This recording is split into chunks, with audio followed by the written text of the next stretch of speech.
Lovelies parathas कैसे हैं आप लोग। आई होप आप सभी अच्छे होंगे, स्वस्थ होंगे और मेरी स्टोरी लाइन को एंजॉय कर रहे होंगे। इफ़ में नेक्स्ट आगे बढ़ने से पहले मैं बता दूं कि ये स्टोरी को मैंने नॉवल के तौर पे लिखा है जो थोड़ा स्लो जाएगी, बट ऐसा कोई पार्ट गया है जिसमें आप लोगों को थोड़ा सा भी बोरियत लगा हो। अगर लगा हो तो आप लोग मुझे बताइए कि किस में लगा है, क्योंकि मैं हर पार्ट में कुछ ना कुछ नया ऐड और इंक्लूड करती हूँ ताकि आप लोग बस इसे 20 मिनट का हो या फिर 32 मिनट का ही क्यों ना हो, बस सुने तो बस सुनते रह जाए। ऐसा मैंने कोई भी ऐसा अभी तक तो मेरे ख्याल से मैंने कोई पार्ट नहीं बनाया है जो कि बोरियत भरा हो। अगर भरा हो तो आप मुझे बताइए, मैं ज़रूर से इसे अच्छे से और नेक्स्ट पार्ट को बेटर तरीके से आपके सामने में पेश करूँगी। और आई एम सॉरी कि मैं आप लोगों के कमेंट्स के रिप्लाई नहीं कर पाती हूँ। एक तो टाइम बहुत कम रहता है, ऊपर से आप लोगों को आई हेट यू यार, मुझे नहीं पता था। कम से कम ऑथर को भी बताना चाहिए था ना कि मेरी कितनी टाइम बर्बाद हुई। आप लोग जानते हैं, क्या ही बोलूँ मैं। कम से कम उन्हें भी मुझे बताना चाहिए कि मैं ऑलरेडी 2-3 लोगों को परमिशन दे चुकी है। जब मैंने उनसे परमिशन मांगा तो उन्होंने कहा हाँ ठीक है, आपको जो अच्छा लगता है वो आप शेयर कर दो। मैंने यही पिक किया था, मुझे कोई आइडिया नहीं था। वैसे थैंक्स, मैंने उसे अनलिस्टेड कर दिया है, बट फिर भी किसी को सुनना है तो वो अभी भी मेरे चैनल पे है और आप लोग जाके सुन सकते हो। तो नेक्स्ट इफ़ेक्ट में आगे बढ़ते हैं। लास्ट पार्ट में हमने देखा था कि विंग और नी हजांग कॉलेज आ गए थे। हालांकि नी हजांग को पता चल गया था कि हाँ विंग जो है वो प्रेग्नेंट है, वो भी ट्विंस बेबी के साथ में, बट फिर भी वो जो ज़्यादा जोर नहीं लगाता है। वो सिर्फ ओनली फॉर विंग को किसी भी तरह से परेशान नहीं देखना चाहता था। इसी वजह से वो उसे कहता है कि आप मेरे साथ घर चलिए, मैं गगा को कहूँगा आप मेरे घर पे रहिएगा, वहाँ पे बहुत सारे नौकर हैं, सर्वेंट्स हैं जो आपका ख्याल रखेंगे। बट विंग अपनी डिग्निटी की वजह से वो ये नहीं सुनना चाहता कि इन फ्यूचर कभी कोई उसे बोले कि हाँ ऐसे वक्त में मैंने तुम्हारा साथ दिया। ऑलरेडी उसके गगा ने बहुत हेल्प किया था उसकी मॉम को जॉब के लेकर के, बट अब वो ऐसा कुछ नहीं करना चाहता। इसी वजह से वो मना कर देता है। वहीं नेक्स्ट डे जब वो कॉलेज आता है तो हालांकि वांगजी रुई को कॉलेज छोड़ने आने वाले थे, बट एन मोमेंट पे रुई और सीचन दोनों एग्री हो जाते हैं कॉलेज आने के लिए। रुई और न्यू हसेंग अंदर कॉलेज चले जाते हैं और सीचन विंग से बात करता है, जहाँ विंग अपने दर्द को बताता है और सीचन के सामने दिल खोल के बता देता है कि वो ट्विंस बेबी से प्रेग्नेंट है।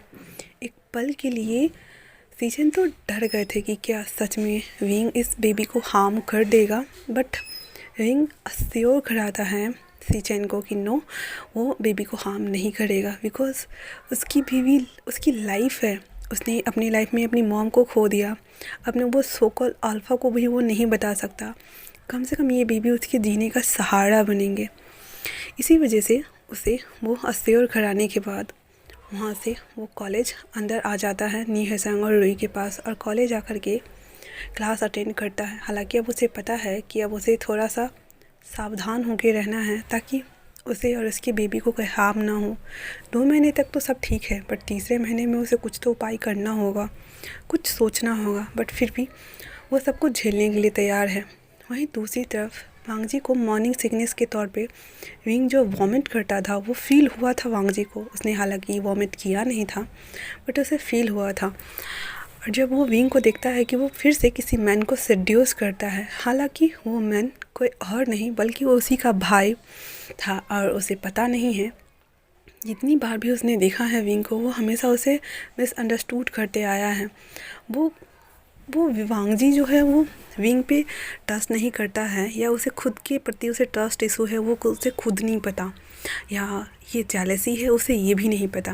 बट जो भी है वो गुस्से के मारे ऑफिस आ जाता है। ऑफिस आने के बाद क्रिस पे चिल्लाते हुए कहता है, क्रिस क्या मैंने जिन लोगों को कॉल किया था क्या वो लोग आए नहीं हैं? क्रिस कहता है बॉस वो आते होंगे ना, आ जाएंगे तो आपसे मिलने आ जाएंगे ना। वांगजी गुस्से में बहुत फफ कर रहा था और वो वहाँ बैठा उन लोगों के आने का वेट कर रहा था, क्योंकि उन लोगों ने कहा ठीक है हम कल आ जाएंगे, और वो बेसब्री से उसका इंतज़ार कर रहा था। तब तक क्रिस उसे बोलता है कि उसे बोर्ड मीटिंग में जाना होगा, कुछ प्रोडक्ट से रिलेटेबल बातें करनी है जो उन लोगों को जानना है। वांगजी ना चाहते हुए भी उसे बोर्ड मीटिंग अटेंड करनी पड़ती है। जैसे ही वो बोर्ड मीटिंग अटेंड करके आता है, थोड़े ही देर बाद एक एम्प्लॉय भागता हुआ होता है कि बॉस से कोई मिलने आया है। तो क्रिस पूछता है रिसेप्शनिस्ट को फ़ोन करके। रिसेप्शनिस्ट भी बता देती है कि ये लोग चाइना से नहीं, बाहर से आए हैं। क्रिस समझ गया था कि ये लोग कौन हैं। वो खुद पर्सनली जाता है और उन लोगों को ऊपर लेकर के आता है। लाने के बाद वो जो है वो बॉस के केबिन के पास उसे छोड़ देता है और नॉक करके वहाँ से वो चला जाता है इन लोगों के लिए चाय कॉफ़ी का अरेंज करने के लिए। वांग जी हालांकि जानता था कि हो न हो यही लोग होंगे, तो वो लोग भी कम एन बोलता है और वो दोनों पर्सन अंदर इन कर जाते हैं। वांग जी जैसे ही उन दोनों को देखता है अपनी सीट पर से उठ जाता है और सामने आते हुए अपनी कोट के बटन को खोलते हुए उनसे हैंडशेक करते हुए कहता है, हेलो मिस्टर युवान। युवान जो था वो कहता है, हेलो मिस्टर वांग जी, आप कैसे हैं। दोनों हैंडशेक करते हैं, थोड़ा इंट्रो होता है एंड देन वांग जी उसे कहता है, please come have a seat, और वो सोफ़ा की तरफ इशारा करते हैं। फिर वो एक लेडी को देखती है जो उसके बगल में थी। वो वांग जी को देख करके लाइट से स्माइल पास कर रही थी। हालांकि वो उसके साथ फ्लर्ट नहीं कर रही थी, लेकिन वो उसके साथ जेन्युइन होने की कोशिश कर रही थी। वांग जी उसे घूर कर देख रहा होता है तो वो कहता है, ओह ये मेरी असिस्टेंट है मिस जियांग यांगली। जैसे ही वो इंट्रो कराता है कि इनका नाम जियांग यांगली है, वो कहता है, जियांग यांगली, जियांग कॉर्पोरेशन। तो यांगली कहती है, यस ऑफ कोर्स, आपको पता है। तो कहता है, ओह तो आप हैं। तो जियांग यांगली कहती है, क्यों, मुझे नहीं होना चाहिए था मिस्टर वांग, मिस्टर लैन। तो वांग जी कहता है, नो इट्स ओके। उसके बाद वो दोनों बैठते हैं एंड देन फिर वो जो यानी थी वो कहती हैं, तो आप हमें सडन यहाँ क्यों बुलाए चाइना। वांग जी जो था वो कहता है, मैं आपसे बात नहीं करना चाहता, मैं आपके बारे में कुछ भी नहीं जानता, मैं मिस्टर युवान से बात करना चाहता हूँ। मिस्टर युवान, क्या आप मुझे बता सकते हैं कि अल्फ़ा और ओमेगा के बीच में जो बॉन्ड है उसे ख़त्म कैसे किया जाता है।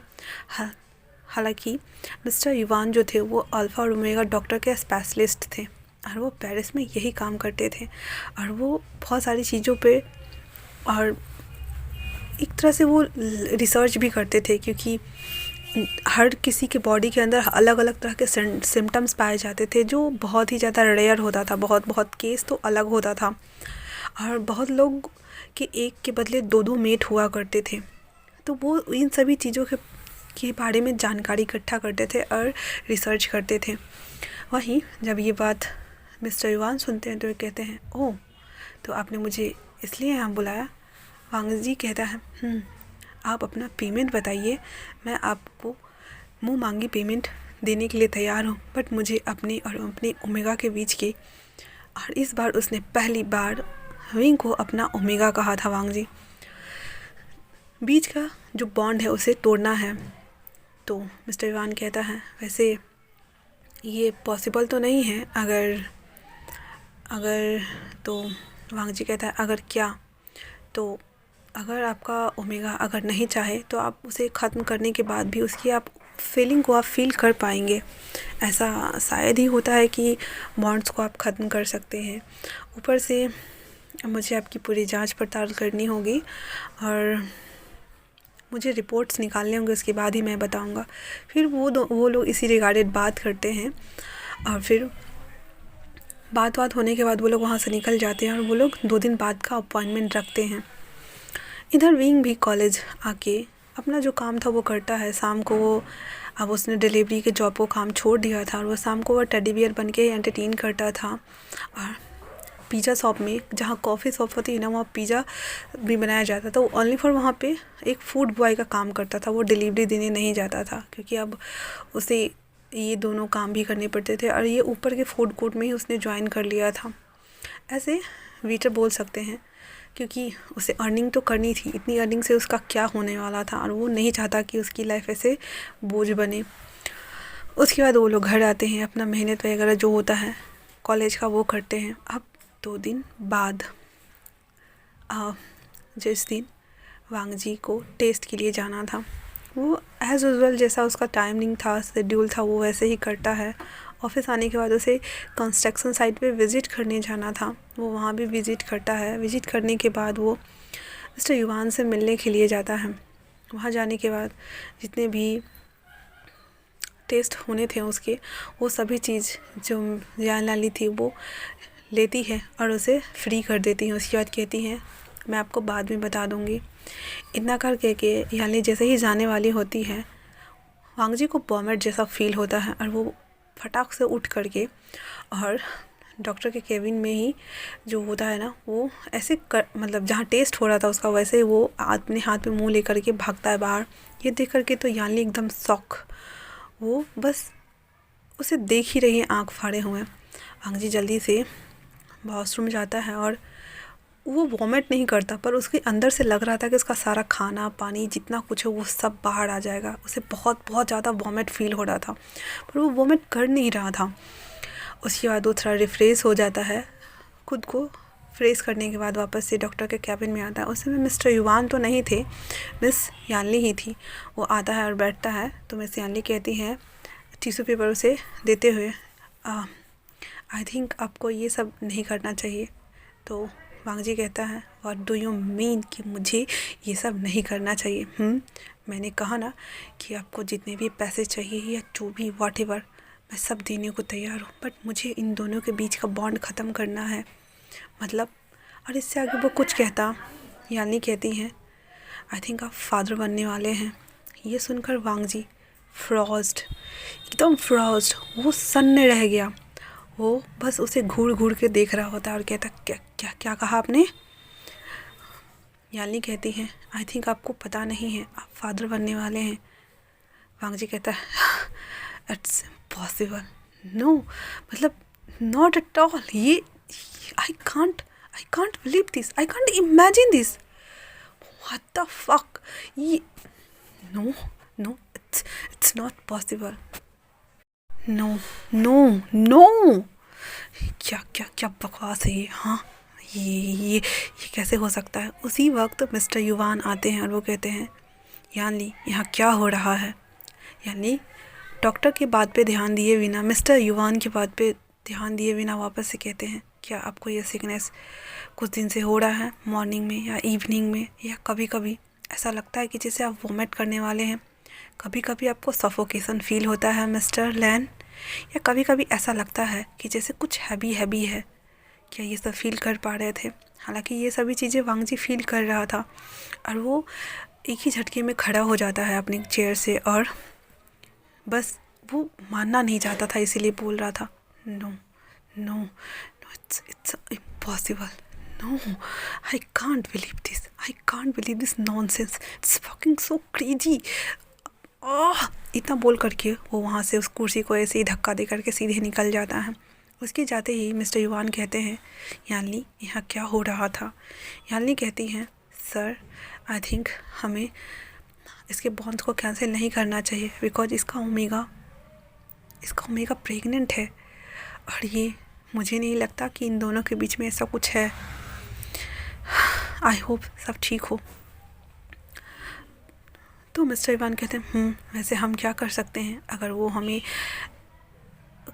कहेंगे तो हमें करना पड़ेगा, आखिर हम डॉक्टर्स हैं और हमें अपॉइंट ही इसी के लिए किया जाता, वो हमारे क्लाइंट है। यानी कहती हैं मैं समझ सकती हूँ, बट मुझे बुरा लग रहा है, पता नहीं क्यों बट बुरा लग रहा है। और वो इतना बोल करके उस ओर देख रही थी जिस ओर भाग के गया था, और वो दरवाजे की ओर देख रही थी।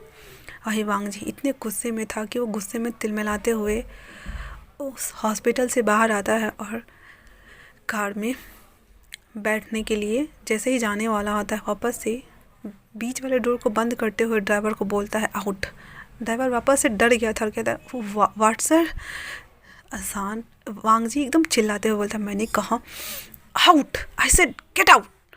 इतना बोलना था कि वो ड्राइवर जल्दी से निकल के खड़ा हो जाता है। वांगजी खुद ड्राइवर सीट पे बैठ करके और उस मॉल के लिए जाने लगता है। उसे पता है कि विंग अभी वहीं काम करता है, क्योंकि उसे वो हमेशा कभी न कभी उससे टकरा जाता था, तो उसे उसका शेड्यूल पता था कि वो क्या क्या करता है। वो सीधे कार ड्राइव करके उस मॉल में आता है। पहले तो उस टॉय सेक्शन में उसे ढूंढता है, जहाँ उसे नहीं मिला। वापस से वो उस फूड सेक्शन में आता है जहाँ जान वेटर का जॉब कर रहा था। वो आता है, पहले इधर उधर ढूंढता है उसे। जब वो देखता है कि वो किसी को कॉफ़ी दे रहा है और वहाँ पे खड़ा होकर के उसे स्माइल दे करके thank you sir, most welcome sir, ऐसे बोल रहा था वो उस कस्टमर को, और वहाँ से जाने वाला होता है वांग जी। दिल मिलाते हुए वहाँ जाता है और इसका हाथ पकड़ता है। उसके हाथ में ट्रे था, वो भी नहीं देखता कि उसे ट्रे रखना है। विंग बोल रहा है sir please please leave me sir, पर वांग जी उसे खींचता हुआ सीधे एकदम नीचे लेके आ रहा था। वो जल्दी जल्दी से ट्रे उसके हाथ से वहीं छूट जाती है और वो भागते हुए, मतलब उसको खींचते हुए उसे मॉल से बाहर लेके आता है। उसके बाद अपनी कार में फेंकता है एंड देन ड्राइव करता हुआ वापस से वो अपने अपार्टमेंट की ओर आ रहा था। उसे समझ नहीं आ रहा था विंग को कि ये आखिर शख्स इतना गुस्सा क्यों हो जाता है। तभी अचानक से बारिश शुरू हो गई थी। उसके बाद वांग जी ना उसे घर लेके गया था ना अपार्टमेंट लेके गया था। वो बीच रास्ते में कार रोकता है एंड देन विंग को बाहर निकालने के बाद वो उसे खड़ा करता है और सीधे विंग को कार के ऊपर ही थ्रो करता है। हालांकि उसे बैक की तरफ से थ्रो करता है, वो फ्रंट की ओर से नहीं, बट फिर भी विंग के कमर में चोट लग गई थी क्योंकि वो अचानक से कार से निकाल के सीधे कार पे थ्रो करता है। देन उसके गला को दबाते हुए कहता है क्यों क्यों क्यों किया ये, हाँ क्यों किया तुमने, क्या तुम्हें पैसे चाहिए या तुम मेरे नाम पाके मुझे ब्लैकमेल करना चाहते हो, तुम्हें लेंस कहलाना है, हाँ क्यों क्यों किया तुमने ऐसा, क्यों बताओ मुझे, हाँ बताओ। विंग जो कि शौक था, उसे समझ नहीं आ रहा था कि ये इतना गुस्सा क्यों कर रहा है। इतना जोर बारिश हो रहा था, कार के जो वाइपर्स थे वो अपने आप ही एक्टिव हो गए थे और पानी को साफ करते उसकी कट की आवाज़। इधर वांग जी उसको ऊपर से कार के जो छत होती है उस पर एक हाथ मारते हुए दोबारा कहता है मुझे बताओ कि God damn it you idiot, तुमने ऐसा क्यों किया। हाँ विंग कहता है क्या क्या क्या हुआ ऐसा, I really don't know what happened. हाँ मैंने क्या किया है। वांग जी उसका गला दबाते हुए उससे कहता है तुमने क्या किया है, हाँ तुमने क्या किया है, तुमने क्या किया है, तुमने क्या किया है। और फिर वो एक लात उस टायर पे मारता है। उससे उसका मन नहीं भरा था, फिर वो 2-3 बार और मारता है और वापस से उसकी गर्दन पे जो उसके हाथ थे उसकी ग्रिप को टाइट करते हुए कहता है यू फकिंग डैम इट, तुम प्रेग्नेंट हो, तुम प्रेग्नेंट कैसे हो सकते हो, हाँ तुम्हें किसने अलाउ किया कि तुम प्रेग्नेंट हो जाओ। विंग ये सुनने के मात्र ही वो फ्रिजाइल्ड एकदम शॉकिंग स्टेज में चला गया था। वो बस इस बात को प्रोसेस कर रहा था कि क्या इसे पता चल गया है, क्या ये जान गया है कि ये प्रेग्नेंट है, बट कैसे इसे पता चला कि ये प्रेग्नेंट है।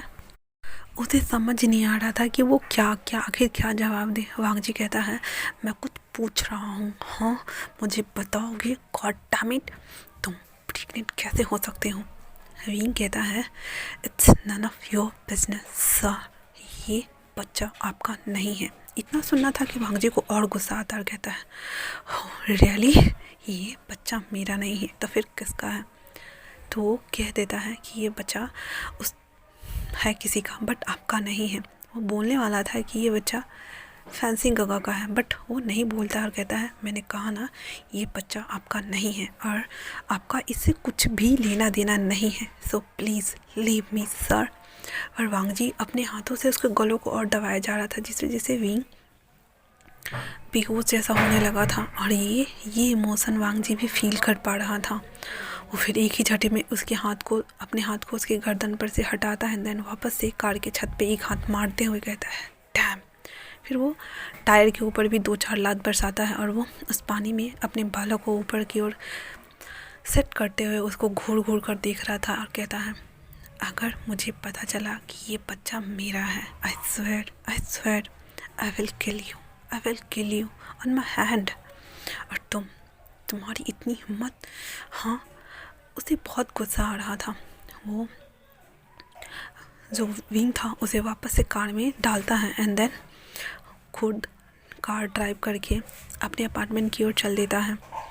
उसके बाद वो विंग को वहाँ से बाहर निकालता है। उस कार से बाहर निकालने के बाद वहीं खड़ा कर देता है उस बारिश में और कहता है अगर तुम यहाँ से कहीं भी गए तो मुझसे बुरा कोई नहीं होगा। विंग कहता है क्यों, मैं आखिर यहाँ क्यों रहूँ, हाँ, और मैं क्यों सुनूँ, जस्ट बिकॉज आपने मुझे माँ किया है सर, इसीलिए, जस्ट बिकॉज आपको लगता है कि ये बच्चा आपका है, तो तो इस गलत फहमी से आप बाहर निकलिए, क्योंकि ये बच्चा आपका नहीं है, आपसे बिलोंग नहीं करता है। ये बच्चा मेरा है और मेरे बॉयफ्रेंड का है। तो आप प्लीज़ दूर रहिए मुझसे, स्टे अवे फ्रॉम मी। इतना बोल करके विंग वहाँ से जाने लगता है। वांग जी वापस से विंग को खींच के लाता है और उसी कार पे दोबारा से उसे फेंकते हुए कहता है, don't dare to discuss with me right now. मैंने कहा यहीं खड़ा रहो और ये तुम्हारी पनिशमेंट है। तुम्हें बहुत शौक़ है ना दूसरे के बच्चों को कैरी करने का, तो यही सही। अगर तुम यहाँ खड़ा नहीं रहते हो तो मैं तुम्हारे साथ इससे भी बदतर करने वाला हूँ। विंग जो कि अपनी ही जगह पे कांप गया था, वो ज़्यादा रिस्क नहीं लेना चाहता था अपने बेबी के लिए। वो चुपचाप से उसकी ओर घूर घूर कर देख रहा था, कहता है मैं कुछ भी नहीं करने वाला, मैं यहाँ से जा रहा हूँ। इतना बोल करके वो वहाँ से जैसे ही जाने वाला होता है, वांग जी वापस से उसके हैंड्स को खींचता है, जिस वजह से विंग उसके सीधे ऊपर बम्प अप होता है। और उस समय विंग को वांग जी ने ऐसे अच्छे से तो नहीं कह सकते, लेकिन हाँ उसे बचा लिया था और उसके कमर को पकड़ते हुए उसके बालों के पीछे अपने हाथ को ले जाते हुए उसके बालों को ऐसे ग्रैब करके खींचते हुए कहता है, हिम्मत भी मत करना यहाँ से कहीं जाने की विंग। मुझे बहुत गुस्सा आ रहा है। तो अगर ये मेरा बेबी नहीं है तो फिर मुझे मॉर्निंग सिकनेस क्यों फील होता है? हाँ क्यों? क्या तुम मुझे बता सकते हो? और अगर ये बेबी मेरा नहीं है तो फिर किसका है? हु इज़ दिस पर्सन जिसके साथ तुमने नाइट स्पेंड किया है? तुम्हें तो बहुत मज़ा आता है ना लोगों को सेड्यूस करने में, उसके साथ वन नाइट स्पेंड करने में। You ridiculous bitch, you pathetic forward इंसान। विंग ये सब सुन करके उसे बहुत बुरा लग रहा था। वो कहता है मैं कोई पैथेटिक नहीं हूँ, नहीं मैंने किसी के साथ वन नाइट, और वो बोलने ही वाला था। वांग जी वापस उसको बालों को खींचते हुए उसके दोनों हाथ को पीछे पिन करता है। अभी विंग के फेस के ऊपर बारिश पड़ रही थी, बहुत जोरों की। वांग जी के ऊपर भी पड़ रही थी, लेकिन विंग के ऊपर पूरा पड़ रहा था। वांग जी वैसे ही दोबारा कहता है, अच्छा रियली मैंने अपनी आंखों से देखा है तुम्हें तो बस ओनली फॉर मैन चाहिए सेड्यूस करने के लिए और कुछ भी नहीं। इतना बोलने के साथ उसके बालों को खींचता है और फिर विंग को ज़बरदस्ती नीचे बैठा देता है, वो भी उसके घुटनों पे। और वो नीचे बैठते हुए उसके चिन को ग्रैब करते हुए कहता है, अगर तुमने यहाँ से जाने की हिम्मत भी की ना तो फिर मुझसे बुरा कोई नहीं होगा, याद रखना। इतना बोल करके वो फ़ोन बाहर निकालता है और अपने बॉडीगार्ड को कॉल करता है। उसके बाद अपने फ़ोन को गाड़ी में थ्रो आउट करता है। कुछ ही देर में वहाँ पे 2 बॉडीगार्ड आ जाते हैं और विंग के आसपास खड़े हो जाते हैं। वांग जी उन दोनों को सख्त वार्निंग देते हुए कहता है, अगर यहाँ से उठ के गया कहीं भी तो फिर मुझसे बुरा कोई नहीं होगा, याद रखना। और इतना बोल करके वांग जी अपने अपार्टमेंट में ऊपर चला जाता है। तो आज के लिए इतना ही। और अगर बैकग्राउंड में कोई नॉइज़ आई हो, आई एम सॉरी गाइज, मैं कुछ नहीं कर सकती उसका। Thanks for watching.